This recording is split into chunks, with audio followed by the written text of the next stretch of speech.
ভাই এই কাজটা অন্যায় করছে আপনি, যাই বলেন।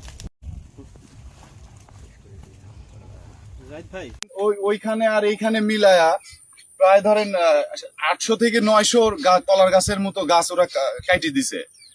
আর মোটর টটর 2টা মোটর গেছে, একটা ওইখানে একটা ছোট মোটর গেছে, আমার 3.5 বিঘা বইয়ের খের গেছে।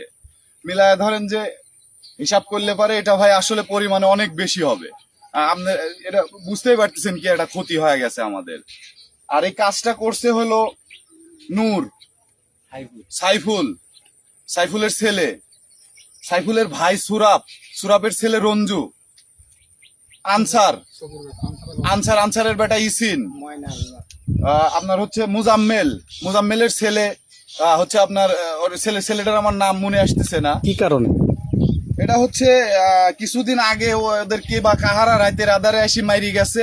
ওরা আমাদের উপর অভিযোগ দিছে যে আমরা নাকি পূর্ব শত্রুতার জের ধরে ওদেরকে উপরে আক্রমণ করছি। তাহলে ওর এতে আপনার 900 কলা গাছ গেছে? হ্যাঁ, 900 কলার গাছ। ক্ষয়ক্ষতির পরিমাণটা কত? তাতে ধরেন গড় এভারেজ বিলা ধরেন আমার 6 থেকে 7 লক্ষ টাকার ক্ষতি করে দিয়ে গেছে ভাই কালকে রাতে। এখন আপনি কি চান? এইটা ভাই আপনারা আসছেন, আইন আছে, আদালত আছে, আপনাদের মাধ্যমে আমি আইন এবং আদালতের কাছে যাব যাতে আমার এটা সুষ্ঠু বিচার করে দেয়।